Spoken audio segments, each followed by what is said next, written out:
Hi, welcome to this Summer of Growth LinkedIn Live program. I'm your host, Lita Citroen, and today we are talking about a topic that is so near and dear to my heart. We are talking about the brand and building personal brand for our nation's heroes, for military veterans. And I recognize that many of you may be joining us from around the world. So perhaps the conversation I'm sharing today in the context of United States military is specifically important and impactful to you because you're coming out of the military in a different country. And I've tried to adjust the content to make sure that it's relevant. So, to kick us off, what I'd love to do is if you are either active duty service or you are prior military or you're a military spouse, if you feel comfortable, go ahead and drop in the chat what status you hold and perhaps what branch of service you served in, or if you're still active duty. It would give the rest of us a chance to recognize, thank, and honor you for your service to your country. I am really excited to talk to you about this topic because those of you who know me know that the military is near and dear to my heart, not because I have any personal connection, but because in 2009, at a Denver Broncos football game, I was woken up to the idea that our military veterans are not taught as they exit the military the same skills and techniques for positioning and self marketing that I, as a civilian, have learned. Thank you, everyone who is putting, oh, look at all these amazing active duty service. We've got a bunch of Navy, Air Force reserve retiree. Come on, we need to see some Army. We need Marines in there. We got a lot of Navy representing on there. So many of you have been part of this journey with me. And if you're curious about really the story of how I got working with the military and what I learned in those early years, I invite you to watch my TED Talk. My TED Talk, which I did in 2016, is exactly the message we're talking about today. What are some of those challenges? What are the opportunities that our veterans have when they're coming out of uniform to reintegrate in meaningful and impactful ways to have an encore career to what they did in the military? So I invite you to watch my TED Talk. I see that Sabrina has put, my wonderful marketing manager has put in the chat the link to the TED Talk. Don't watch it now. Watch it afterwards. But for 13 years now, I've worked alongside of you. I have coached you, I've mentored you, I've spoken maybe at your installation or at a conference that you've attended, whether it's the AMVETS or a VFW event or Student Veterans of America. I've maybe come into your company and helped you as a veteran understand, whether that's through JP Morgan Chase or Google or any of the wonderful Disney companies that I've gotten to work with who are passionate about hiring veterans. I do this work because I am that American who is so grateful that you raised your hand and served your nation. If you're a military spouse, I consider that service, just not in uniform. So I thank you and your family for everything you have given to me and my family and to our country in ensuring our freedom. I've written 3 books in the military space. And I know a lot of you have read Your Next Mission, which was my very first book. Maybe some of you have even read the book I published a couple of years ago called Success After Service. They're very different books, but they're super impactful when it comes to building a career path after the military. And I know a lot of you have watched my LinkedIn learning course on translating your military skills into civilian. So again, I do this work because it is important to me. It is my way of saying thank you. And that's why I'm going to share with you today some really specific and hopefully important insights for you as you think about transition. What I want to start with is some of the things as a civilian that I have learned in the years that I have been working alongside of you, whether it's teaching at the Air Force Academy or mentoring through Veterati or producing content on LinkedIn. Working alongside of you as a civilian, I've learned first that we talk differently about ourselves. I have no trouble telling you what makes me great. I can read you my resume frontwards and backwards. I can list off every accomplishment and award and recognition I've received in my career. And when I do so, I will use the word I because I have no trouble speaking in first person. But when somebody comes out of uniform, and maybe this experience has happened to you, that is really difficult. The military teaches service before self. It teaches that it's not about you, it's about those you serve alongside. It's about giving recognition and credit to the men and women in uniform who are committed to the same mission that you are. So if a recruiter or hiring manager says to you, Ted, sell me on you, or Deborah, tell me why I should hire you. Tell me what you've done that you are so proud of that I should hire you. It's really almost a conflict to say, I did this while I was in the military, and I'm really proud of that because it feels like you're taking credit for the service of others. And I completely understand that. I think service before self would be a fabulous value set to have in the civilian sector. But most of us are concerned as civilians with our own agendas, our own sense of purpose and path. It isn't about serving others in the same way. With that being said, I'm not going to teach you how to brag. This program is not about teaching you how to be arrogant or boast. But it is important that you have a sense of self-promotion, that you're comfortable using I, that you're comfortable speaking about the things you're proud of in first person. There's an important number that I'm going to reference a few times in our conversation, and that number is 95.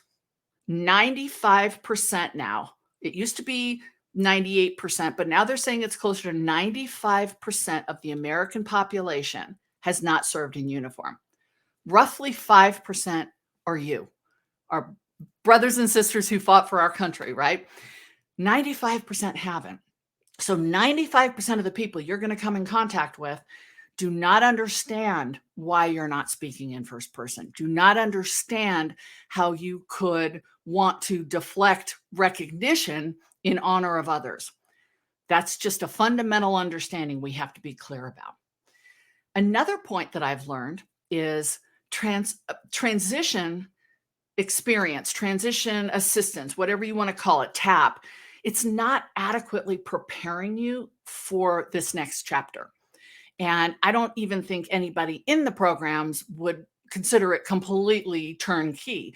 That being said, there's a lot of opportunity to amplify and support the programs that you're being taught as you exit the military, right? It's a week to teach you how to be a civilian again. So if you're struggling with transition, if you're struggling with, I knew everything in the military, I knew how to do my work, I was trained for the kinds of responsibilities I had, but now as a civilian, I feel like I'm starting all over. Yeah, that's pretty normal. You have a lot of learning to do, whether you served 4 years or 44 years. And I'm hopefully a small piece of that learning, but there are a lot of us that are committed to helping your transition, which leads to another point. Transition isn't a day.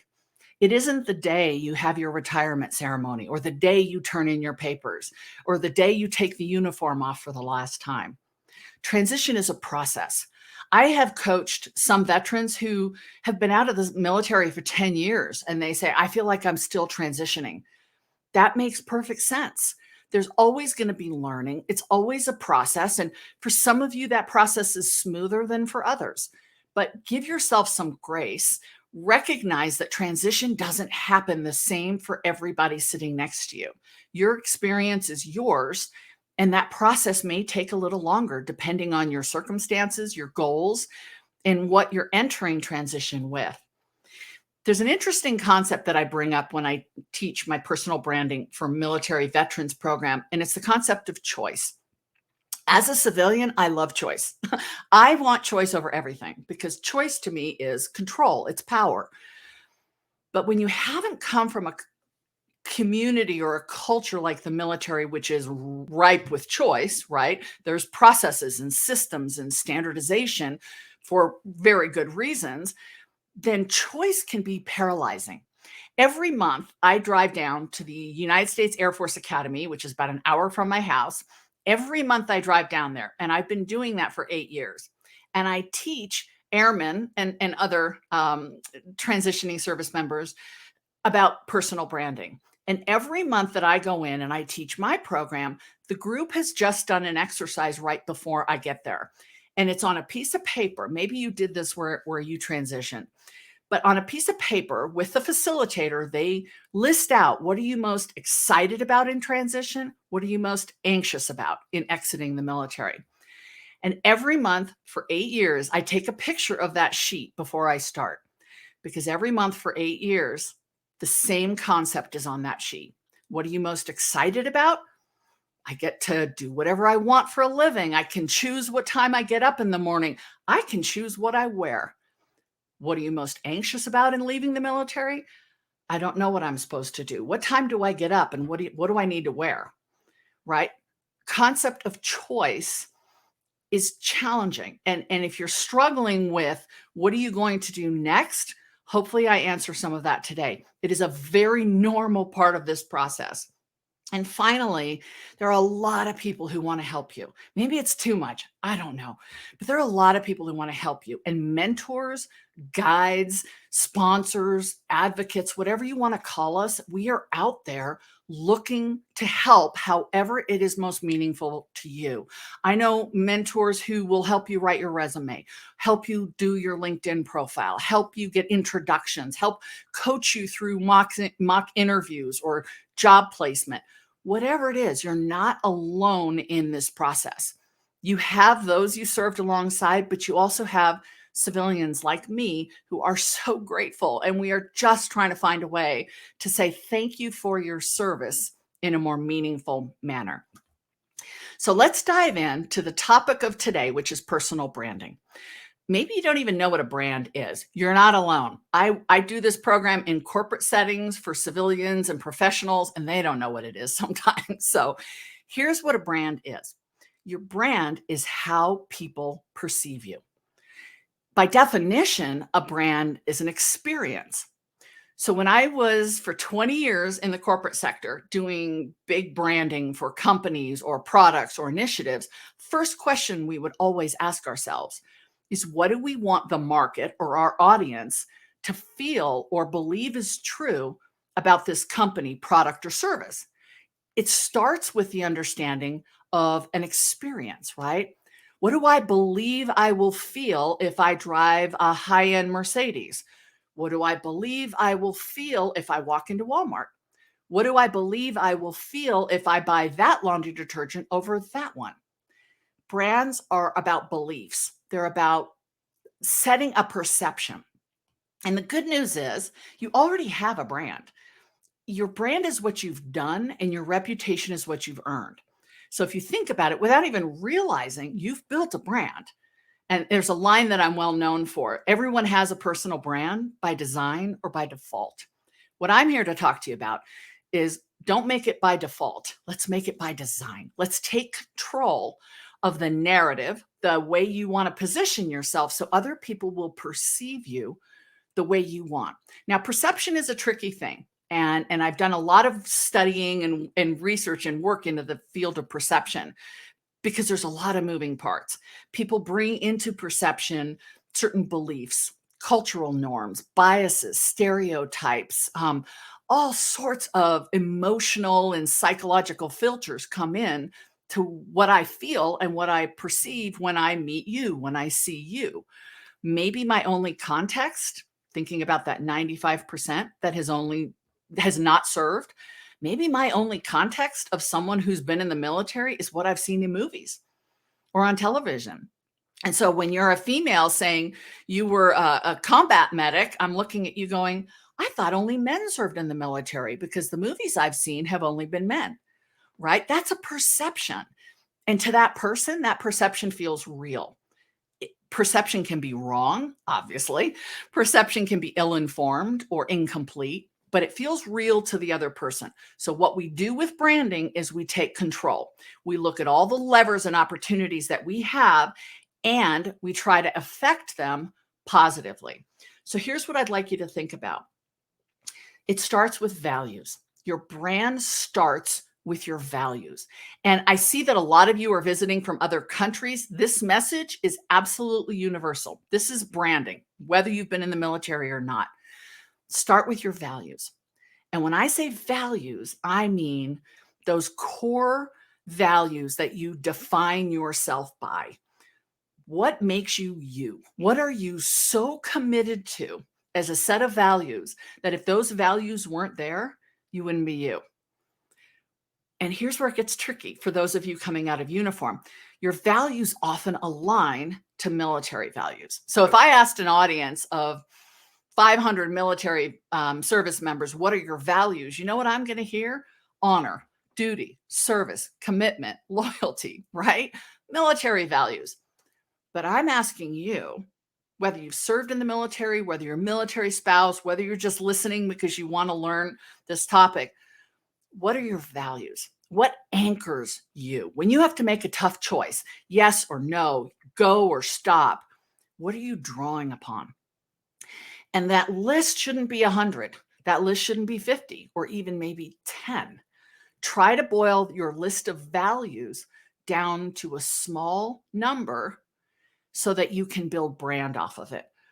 The two values that I pivot everything around in my business and in my personal life are gratitude and generosity. It's actually the title of my TED Talk as well. The power of gratitude and generosity, because that value set is what led me to wanting to serve you. So start with your values. Think about how you want to be defined according to your core values. The next step, and this is where it gets really fun, is to think about what you want. Think about your legacy. We call this desired brand. Maybe it's easier to think about it as ideal end state, right? What is the goal you're working towards? How would you like people to perceive you? Not all Marines or all sailors, but how would you like them to perceive you? When you walk into a room or you connect with someone on LinkedIn or you're going to a job fair or a networking event, how would you like people to experience you? And dream big. Think about the way you want to be remembered, right? We're all on the same conveyor belt, so to speak, right? And we know what the end looks like. There's a finality to all this. So, what do you want to be remembered for? When people reflect back on how you led them or what it was like to lead you, what it was like to serve next to you, what do you want them to remember about you?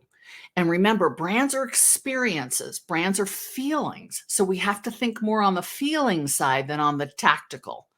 So it's not as much I added profitability to the company's bottom line as much as it is I made people feel safe, that they could confide in me and I would always have their back. Think along those lines when you think about how you ultimately want to be remembered. This is your legacy, and you have the ability starting right now to build that legacy, to think about and start moving in the direction of how you want to be remembered at the end of your life, at the end of your career. You can design that. You can control that. There are certain things outside of our control, but if you live consistent, if you show up in a way that is confident towards that brand, people start seeing you that way. Now, let's talk about those people, right? Because that's another important part. Who is this target audience? Who are the people that you want to attract? We want to attract people who have opportunities that can help us.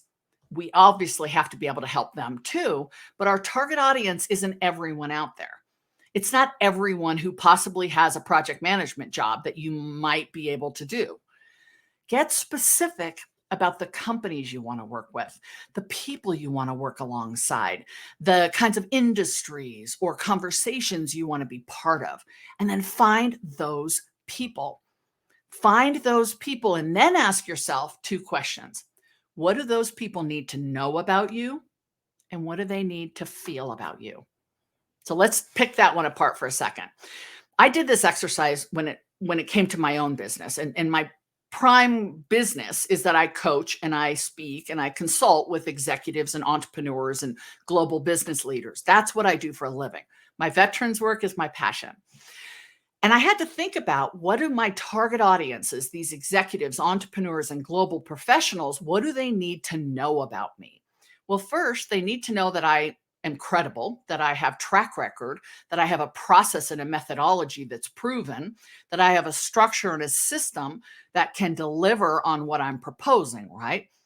If you're looking for a job, that's why we put resumes together, because people need to know that you have the skills or the credentials or the certifications or the education and experience that they're looking to hire for. But then I ask myself, what do my audiences need to feel about me? And I'm taking them through a lot of very difficult conversations and difficult questions, some of which we've started to uncover here today. And you know what my audiences need to feel from me? And again, these are CEOs, these are well known entrepreneurs, they're thought leaders, they're sometimes very high profile people.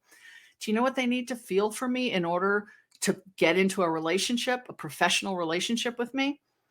They need to feel heard, valued, cared for, safe, and trusting. Those are emotional qualities, and people need to feel something for you. A hiring manager is not going to hire you because of your resume. And I know that sounds a little bit pointed, but I also know I can be direct with you. They're going to hire you because you fit into their culture. They're going to hire you because they believe something about you. The civilian sector, and I would include the government here, the civilian sector is experiential. We care about how you make us feel. We care about the way you're going to make the team feel if I refer you on and you go and interview with them. So don't forget the feelings part of your target audience.